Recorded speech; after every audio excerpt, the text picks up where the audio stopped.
Our club's always been a forum for visionaries, public figures, and decision makers to command attention to the issues of our time and inform the most relevant, compelling, and challenging conversations. Here we offer first-person access to dynamic political, business, and public personality.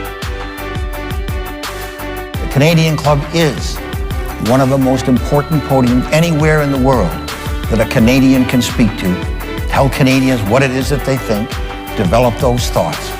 And so I want to thank you for that very, very much. Please join me in thanking our esteemed panelists today.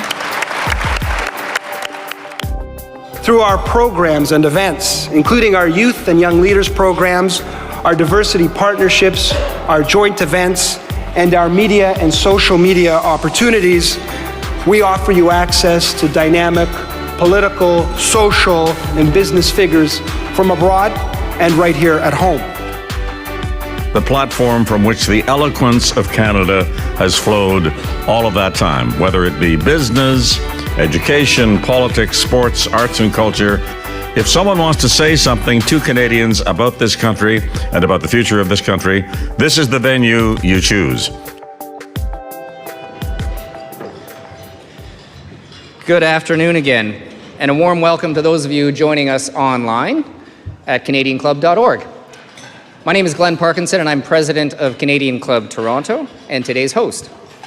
Now, whether you're with us in the room or online, we couldn't do the events we do today without the support of our sponsors. So today's event is sponsored by EY, Norton Rose Fulbright, and Tories. So thank you all for supporting what we do.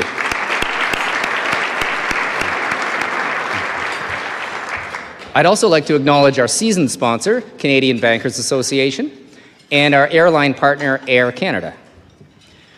In addition, our partnership with Canada's Forest Trust allows our season to be carbon neutral thanks to forests they plant and manage in our name. So thank you to Canada's Forest Trust as well. Thank you. Now, those of you who have joined us before know that we often invite young leaders from across the city to join us. So today we are welcoming a table from the C Centre of Young Black Professionals, Rotman School of Management, and Toronto Metropolitan University. Thank you for joining us.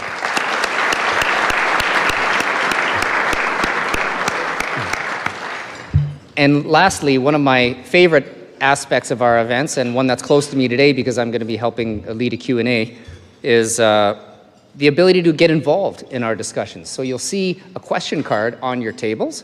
If you have questions, please do think of some questions. Write them down, hold them up, and we will bring them to the front of the room and try to get them into our Q&A portion. And for those of you online, there's a button on the right-hand side of your screen that says click to submit question. Please use that and we'll print it and bring it up to the front. And now I'm pleased to invite Richard Skippon from EY Canada to the stage. Richard is the firm's lead partner for Canadian Tire, and he will introduce our guest of honor.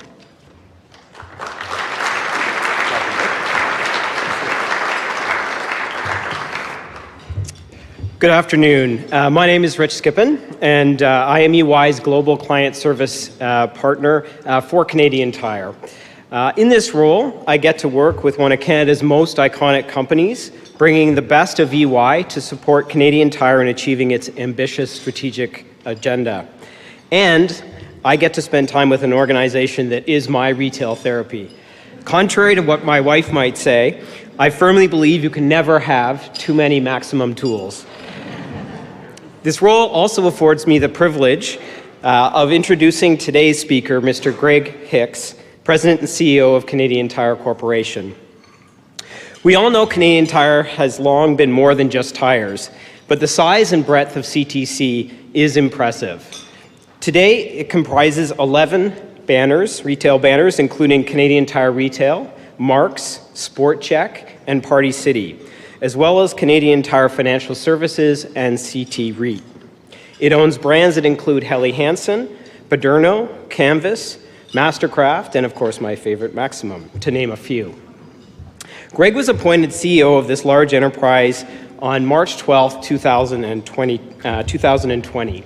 So for those of you who are history buffs in the room, you may remember March 2020 as an especially exciting time in the world.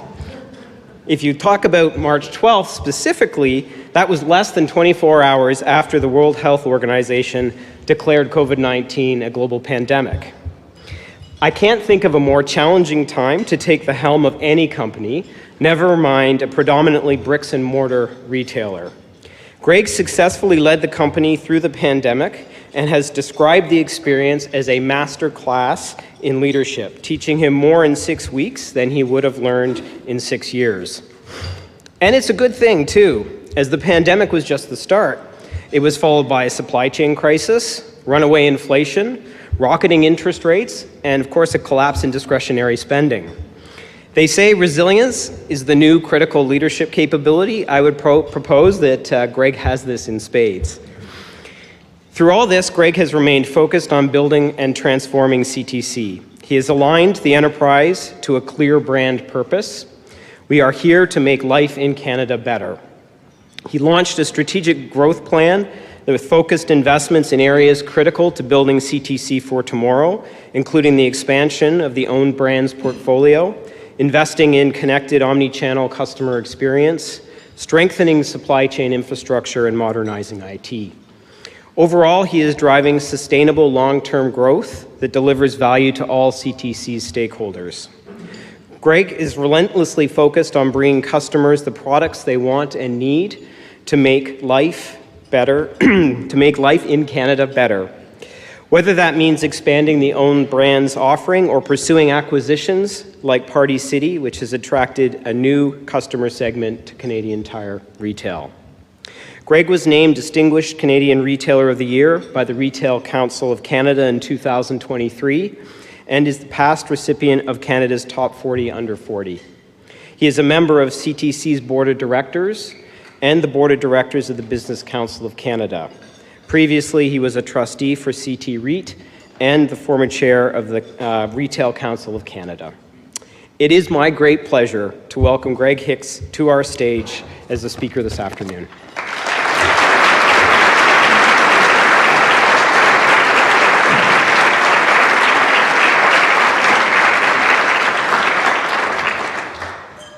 Well, thank you, Richard, for that very kind introduction, and good afternoon, everyone.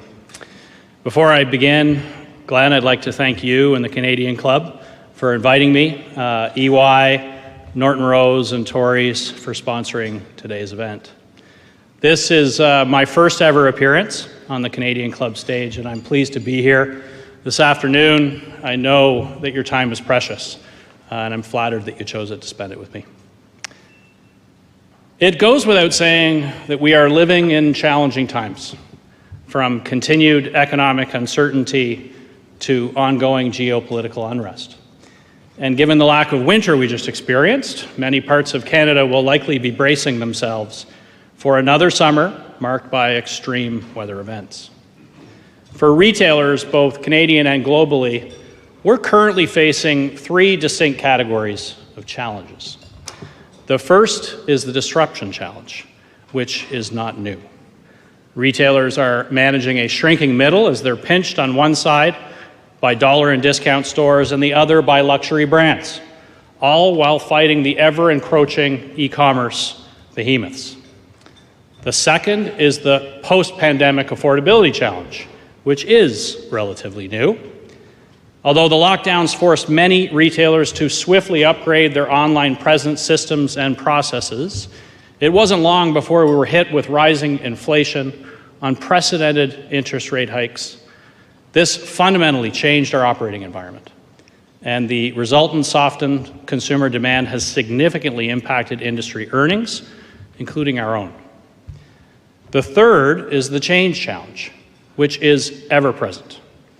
Consumers' wants and needs in terms of products, services, and experiences always have and always will evolve. This has no doubt been recently accelerated by changing weather patterns. If it doesn't snow, nobody needs a snowblower or wants a toboggan. In short, omni-channel retailers need to adapt faster and more often to change, all while battling disruptors and navigating the current economic landscape. With that in mind, Richard, I think it's safe to say that my masterclass is far from over. This certainly seems to be a steep uphill battle for retailers. And the question is, how do retailers maintain their footing on such unsteady ground? We think at Canadian Tire, it starts with controlling what you can while mitigating what you can't. This includes balancing short-term challenges with driving long-term growth. By looking at the capabilities you already have, then maximizing those that are most powerful for your brand. For us at Canadian Tire, this means maintaining our conviction in our Better Connected strategy. And I'll tell you why. As Richard mentioned, I took over CEO of CTC at the onset of COVID-19. And as challenging as the pandemic was, it cemented our why. It led us to develop a new strategy anchored on a clear brand purpose that we're here to make life in Canada better. In creating our strategy, we looked 10 years ahead to consider our future consumer, competitive, and operating environment. And what we saw is that we would be national champions competing against world champions with scale. How could we win in that arena? Certainly not on price when you're competing with that scale, and it's unlikely that you can out-Amazon Amazon. We knew that we needed to be competitive on the key components of the shopping journey, but had to find where we could truly differentiate ourselves. And we saw our differentiator show up in spades during COVID. We care about Canadians and the communities in which they live, because we live here too. And because we're there for Canadians with the products, services, and support when they need it most, Canadians trust us. And we have the data to back it up. In addition to Canadian Tire being named Canada's most trusted brand by Morning Consult last year, we also partnered with a globally renowned research firm to launch our own brand trust index. And the results confirm that Canadian Tire Retail is the #1 most trusted brand within its peer set in Canada. But to further differentiate ourselves from the competition, we must develop an even stronger emotional connection with our customers and reinforce their trust in us. Because that's something we have that is very tough, if not impossible, for our competition to replicate. So our strategy is more than investing in improving our omnichannel customer experience. It's about driving connection, connecting our employees to our brand purpose and to a higher collective ambition, connecting our physical and digital channels, connecting our investments to build not just a better company, but better communities and a better Canada. And ultimately, drive stronger relationships focused on being more relevant and providing more value for every Canadian, with the belief that if we do this right, we can build a stronger emotional connection with them and win. So our business strategy is centered upon emotional connection. And turning our strategy into action starts with putting the customer at the center of everything we do. Now, that is extremely easy to say, which is perhaps why every business strategy textbook suggests it. But how do you actually go about creating meaningful change in a 101-year-old company to truly transform your business? And we at Canadian Tire believe that there are 2 keys required for this unlock. The first are your capabilities, and the second is your mindset. Starting with capabilities, which for us is triangle first-party data and personalization. We have a wealth of first-party customer data thanks to our Triangle Rewards loyalty program, which today boasts more than 11 million active members. More important, however, is that we have the capabilities required to generate insights from the data. After all, data is only as good as the insights that it can provide. And getting to bright on this objective from a required investment standpoint is no easy task. This has been a multi-year investment journey for us. It's involved the standardizing, formatting, structuring of our customer data, and both the development and transitioning of customer models and reporting into a real-time cloud environment. It has also involved the integration of our customer data to internal digital platforms like web, mobile, and email, and to external channels and partners, including social media, all with the objective of being able to deliver communications and offers to a single customer in their channel of choice. As Triangle members engage in our digital properties, we learn more about them.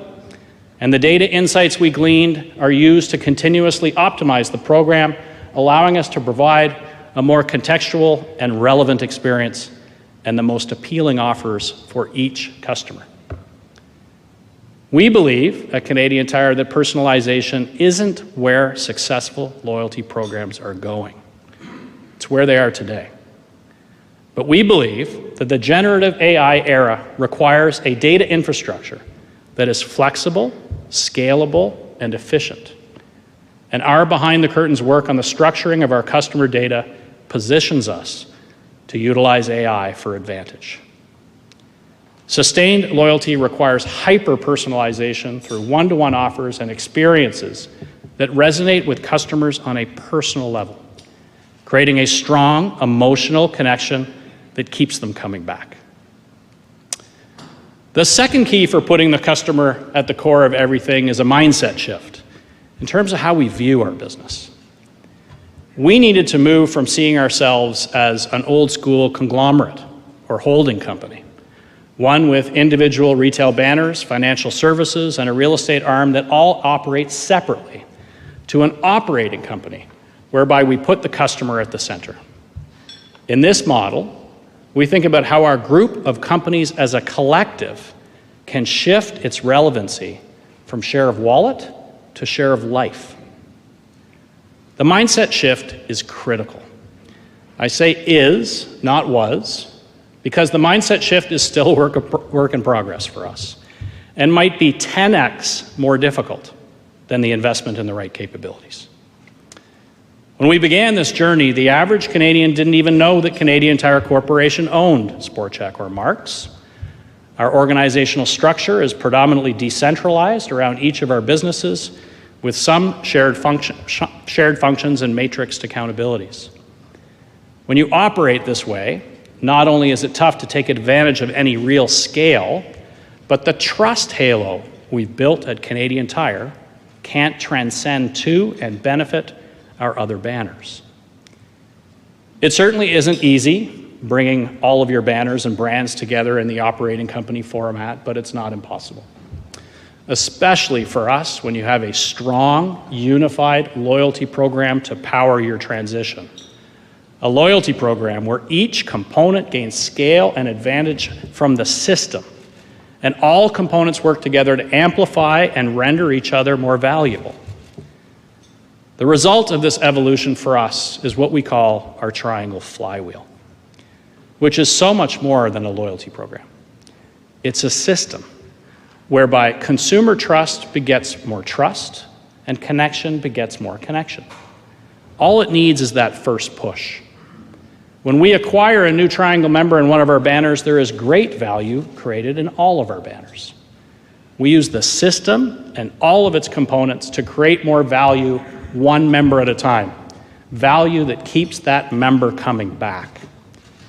It's the essence of a fundamentally new business model for us, a business model where more and more of our revenue can be recurring over time, almost acting as an annuity and creating a competitive moat around our business.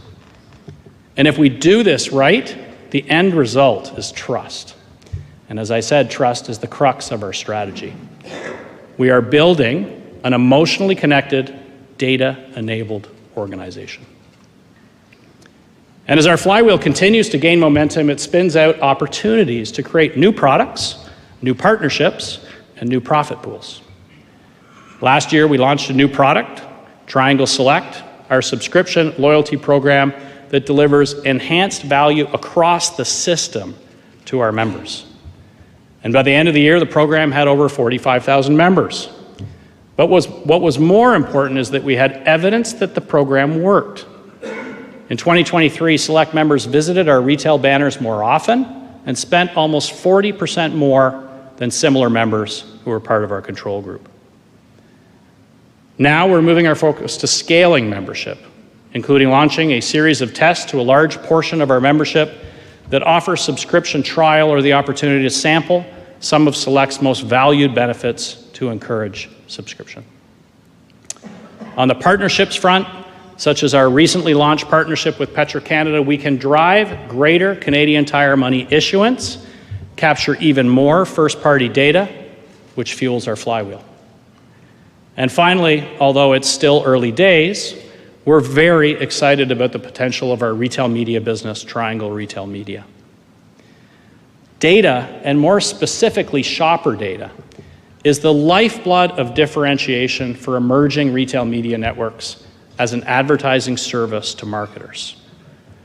All of the investment that I just talked about that we have made to structure our data in our core business for granular audience creation and the deep ability to personalize communications in our digital assets and channels is ideally suited to help brands provide more relevant ads to their customers.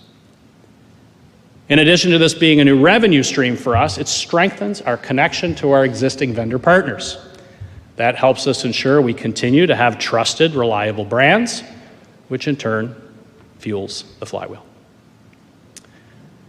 In summary, although retailers are facing an uphill battle between the disruption challenge, the post-pandemic affordability challenge, and the change challenge, there are tools at our disposal to reach the summit. Choosing which to use requires a clear understanding of not only where you need to compete, but also how you'll differentiate yourself to win. For us, it's about remaining committed to driving trust and building that emotional connection through our Better Connected strategy. Since introducing the strategy 2 years ago, we've invested $1.4 billion in capital, the vast majority of which has been targeted to growth initiatives, which by and large are more than just an investment in CTC, they're an investment in this country. Now, if that sounds like too bold a statement, allow me to offer some data to back it up. In 2022, we commissioned Public First for an economic impact report for CTC. Their findings revealed that we supported an estimated $18 billion in gross value added in 2021, the equivalent of 1% of the Canadian economy, or the support of 160,000 jobs. And over the previous decade, our economic impact was approximately $150 billion. But our investment in Canada also extends to our communities, which is critical not only to reinforcing that emotional connection and trust Canadians have in us, but it is quite simply the right thing to do. At CTC, we've always believed in the power of sport to unite the nation, bring communities together, and put kids on a positive path for life. And over the past decade, we've invested more than $100 million in amateur sport. Since 2005, Canadian Tire Jumpstart has helped more than 4 million kids overcome the barriers to sport and recreation.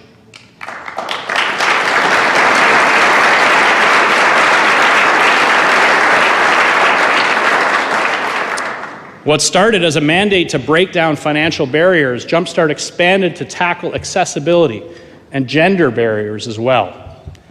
Last year alone, Jumpstart dispersed over 1,000 grants to support community programming. They also completed construction on 7 new inclusive play spaces, bringing the total incremental square footage added since 2017 to more than 550,000, or the equivalent of 32 NHL hockey rinks. We also believe that sport has the power to inspire social change, which is why we're taking a lead role in driving gender equity in sport through our Women's Sport Initiative. The gap between the money female athletes make versus their male counterparts was, and still is, cavernous. But we're doing our part to close that gap by committing half our sponsorship dollars to women's professional sports.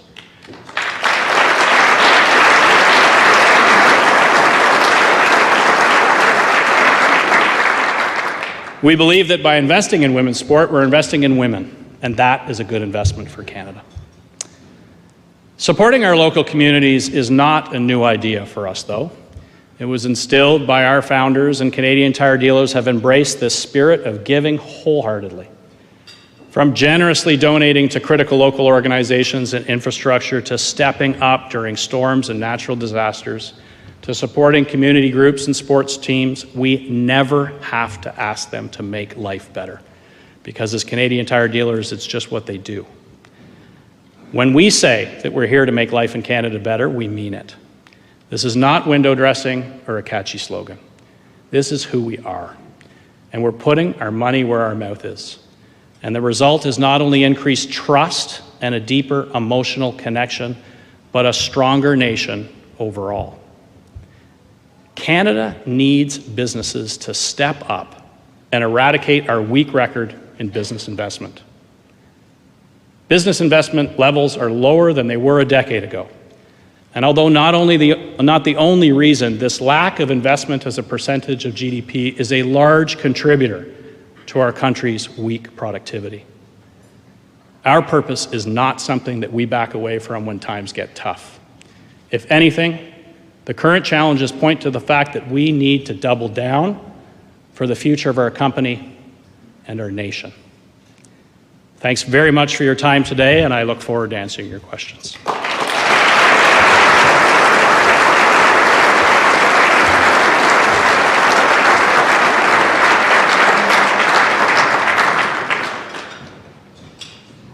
Here. Thank you, Greg. Yep, this is great. Perfect. And thank you so much for spending your time with us today. We really appreciate it. And thanks for plugging productivity. On April 23rd, we've got a panel on Canada's Productivity Challenge, and it's got to be top of the agenda for everybody. So thank you for mentioning that.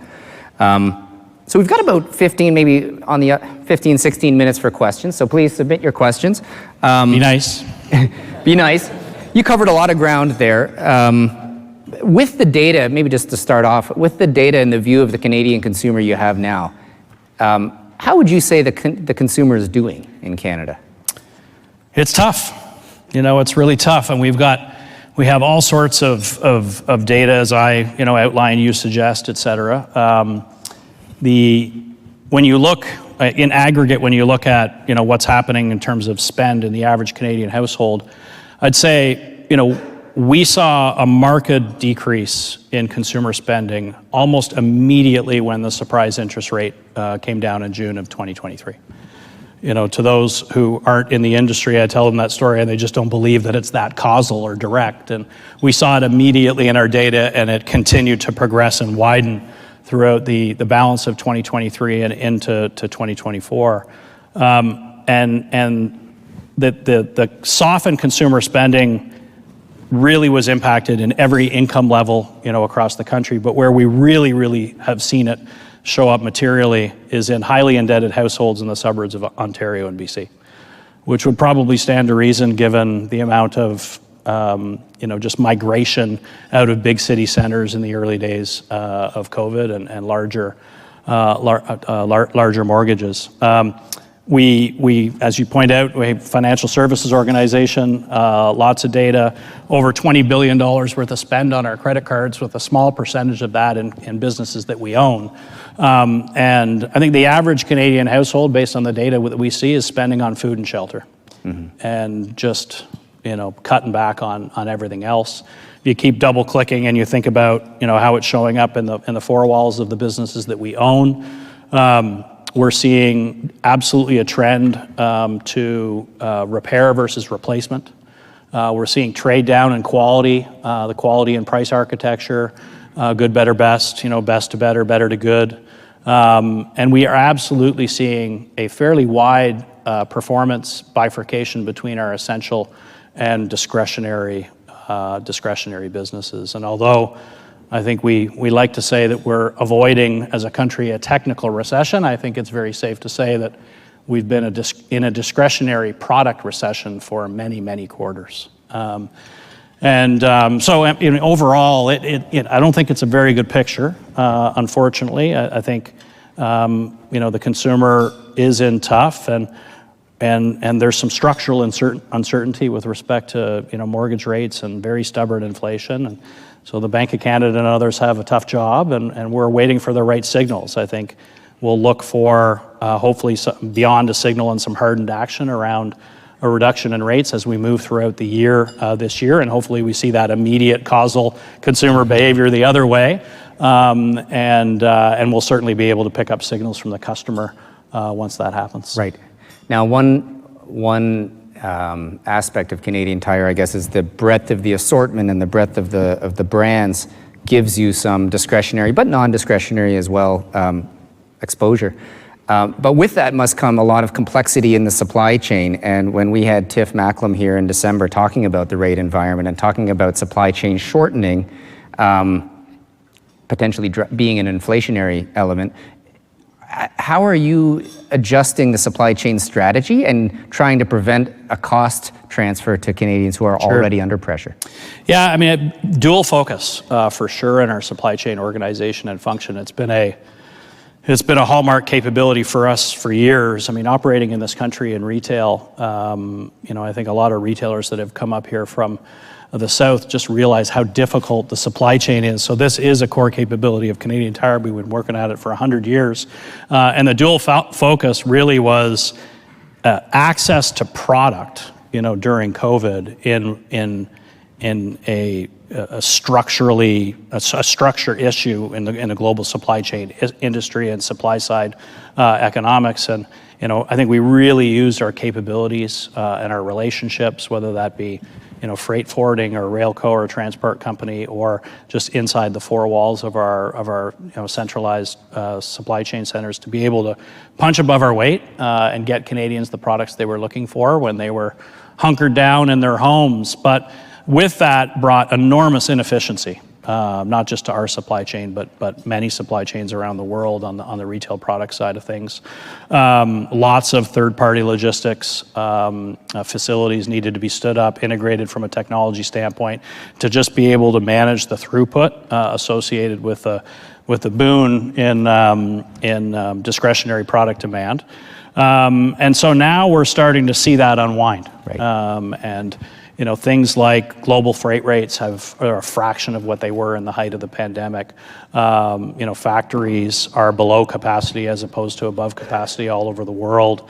The ports from a capacity standpoint, the railcos operating with better efficiency, et cetera. So we see much more normalization, and that normalization is flowing into the cost of goods, and the cost of goods is flowing, through to the consumer. And that the dual function was, while all that was going on, we were investing and embarking on a pretty significant automation technology deployment strategy in our network. And it started with really thinking about the role of the store in e-commerce. In our Canadian Tire banner, about 30% of the total square footage of the average store is a warehouse. And so how we utilize that 30 million square feet in a unified forward deployed supply chain to be able to compete and win same day in e-commerce. That was a big work effort for us. And then we turned our attention during the height of COVID to really investing in our centralized fulfillment centers. So we stood up a 1.3 million fully automated square foot distribution center for our apparel businesses. Last year, in the height of all this, we expanded to large centralized fulfillment centers, and we deployed automated goods-to-person technology. And so we feel like now we're just starting to get to the other side where we can drive some leverage in our P&L around the supply chain, and that'll be good for customers as well. The variable cost per pick and ship for both our core business and our bricks business and our e-commerce business is coming down, going in the right direction, and we just haven't had that luxury over the course of the last few years. But all that to say, I think Canadians should feel good about the fact that the supply chain and its inflationary impact is subsiding. We're getting back to normal for sure, if we're not already there now. Right. There's a few questions about machine learning and technology, and maybe you talked a lot about the data investments. And when I think about Canadian Tire and the unique sort of dealer-owned structure, I think of the dealers as the original data and analytics, right? They're in the market, they know what the local market needs. How does the adoption of technology the way you are change the dealer's role or their kind of local market discretion, or does it? A ton. My father owned a Canadian Tire store, so I worked in the store, when I was a younger guy, and when I came to the corporation many years ago, I thought I knew how to run a store, and I'm sure everyone appreciated that. Yeah, at that time, yeah.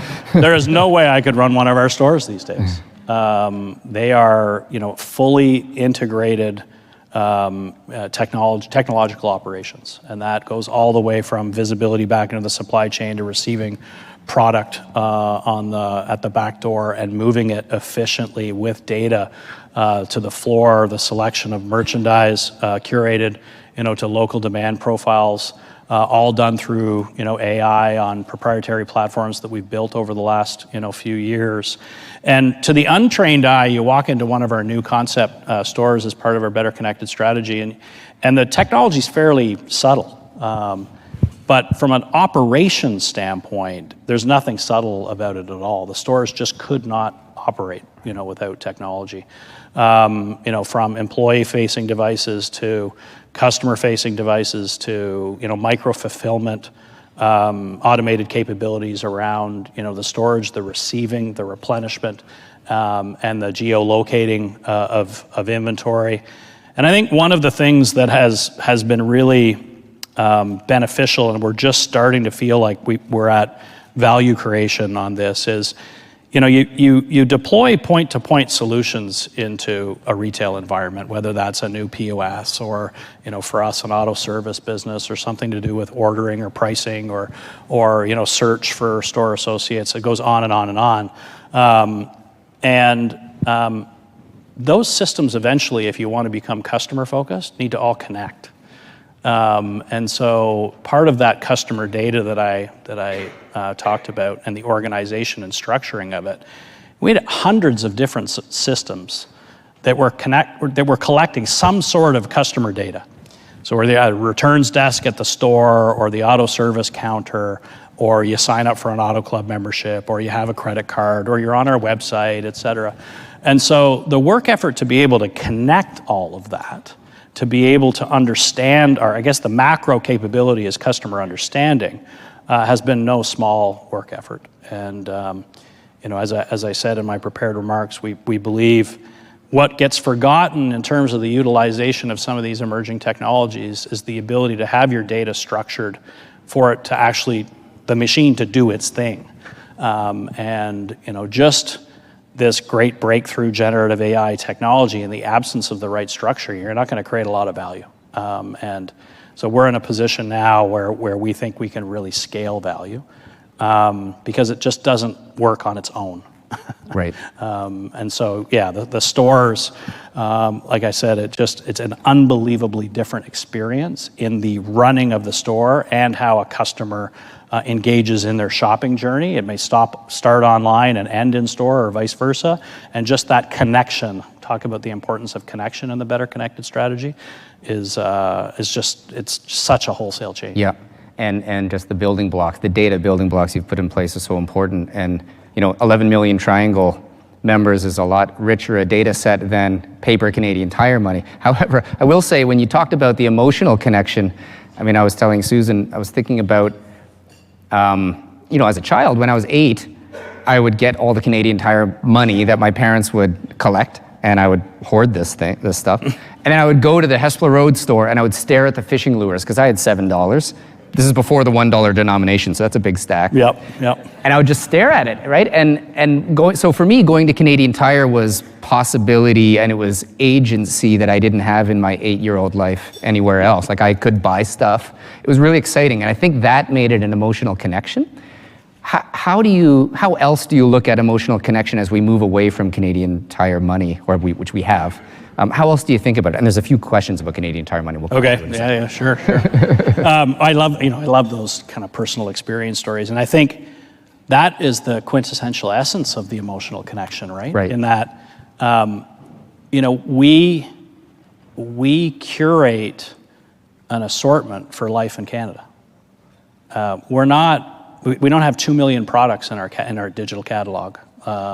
like some of the e-commerce folks that we compete with. So whether it is those local dealers or our buyers and now the customer data that can provide us a pulse, we're kind of your concierge for the jobs and joys of life in Canada. And so I think if we do that right, because we are here, living here, understanding what it's like and seasons and starts and firsts and what the country needs, just those product experiences should provide, a great degree of emotional connection. And there's no one thing. I think, it's a series of things that this organization has done over time. I tried to hit on a few of them with respect to how we think about community and what literally lives in our DNA. Right. Yeah. I think the company has done well by the country, over the years, and we've set up this strategy to really accentuate those positives, to really make a difference, and then having that targeted outcome be emotional connection. Yep.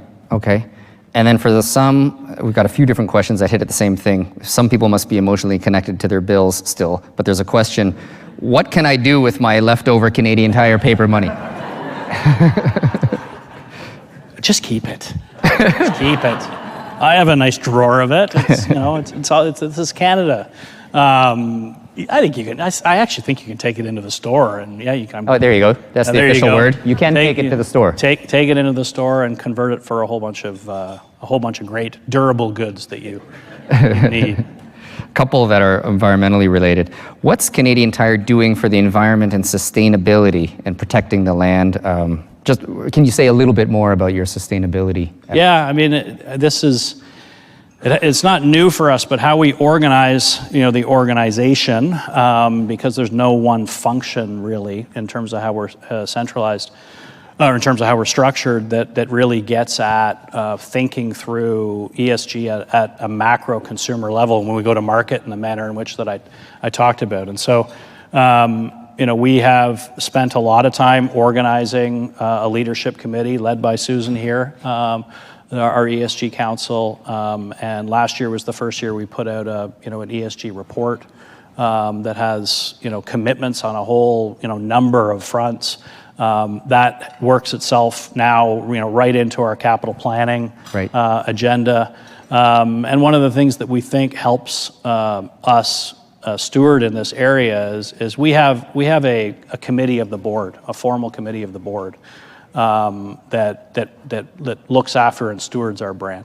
And as you heard from my discussion today, we take brand pretty seriously. It's something we nurture, and the commitments that we make from an ESG standpoint are important to our brand. They're important to our employees.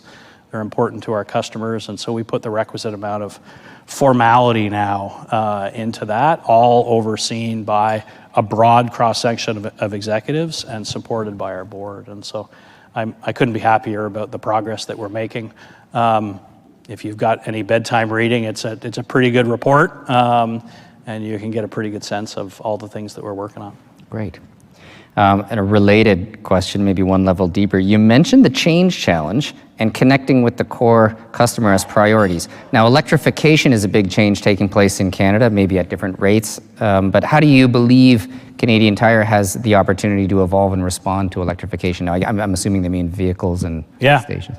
It's a great question, and I think there's some fallacy associated with the implications that it could have on a business like Canadian Tire. And we see the electrification of Canada's car park as a structural tailwind for us going forward.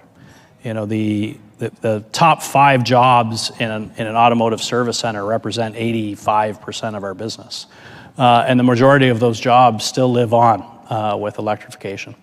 And so, depending on what study you have, the car park right now penetration 2.5–3% probably in Canada, but growing pretty significantly. And it's in our name. So EVs need tires, they need front end suspension, they need brakes, and the weight of these vehicles relative to traditional combustion engines drives wear out much greater on all those critical parts. And right now, probably because of a scale disadvantage, the average price per part is significantly higher.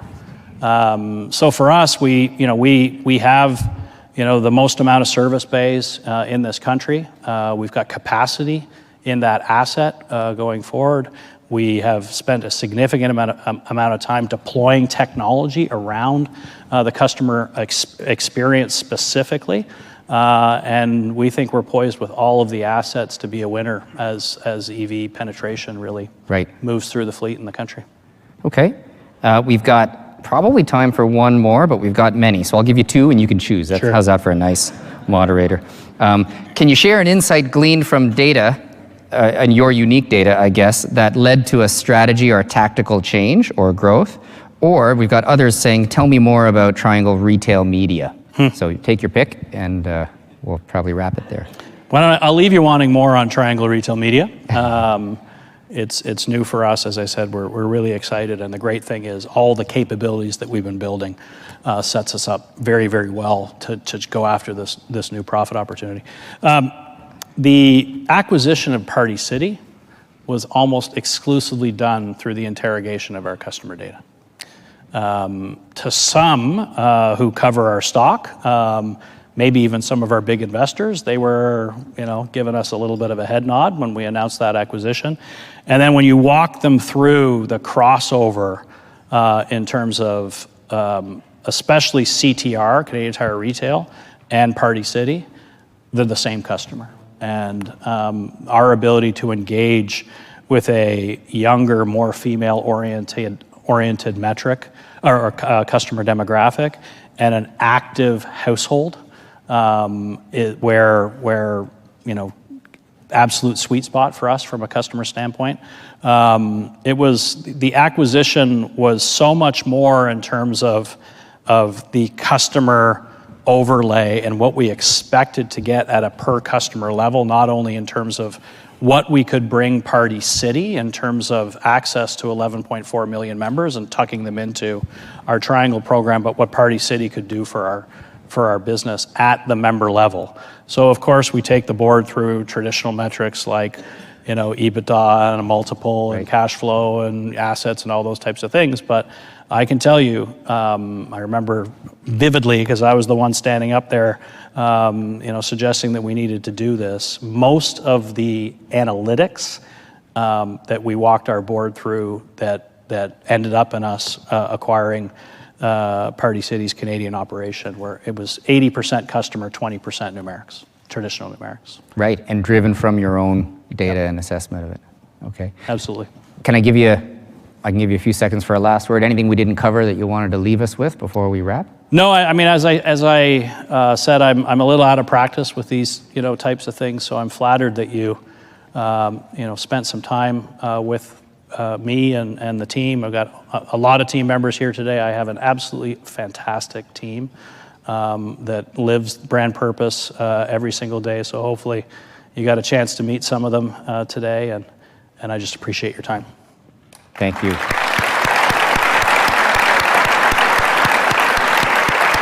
Thank you. We can just wrap up here, frankly. And I'll just say, on behalf of the club, thank you so much for spending time with us. It was enlightening, and we really wish you and team all the best. Everyone's rooting for Canadian Tire on some level, and we hope to see you back here for an update sometime soon. Great. Now, before we wrap, let me just share a little bit more about some of our events for the rest of April. On April 9th, we're hosting an evening event at LinkedIn's Toronto offices. So this is all about modern networking. Should be a lot of fun. April 23rd, as I've mentioned, we're hosting a panel called Attacking Canada's Productivity Problem, including John Ruffalo from Mavericks Private Equity, Chief Charlene Gale from the First Nations Major Projects Coalition, and Carolyn Wilkins, a distinguished economist and central banker. On April 29th, we'll discuss how to build more and better housing for Canadians with the Honourable Lisa Raitt, Richard Joy, and Jennifer Keesmaat. And on April 30th, we'll host the Chairman and CEO of Sagard, Paul Desmarais III. It's going to be a great month. Hope to see you back here soon. I want to thank our AV partners, VVC Live, for their ongoing support. Again, EY, Tories, and Norton Rose Fulbright for their event sponsorship today. And thanks to everybody in the room and online for joining us. We hope to see you again soon. Thank you. Thank you, sir.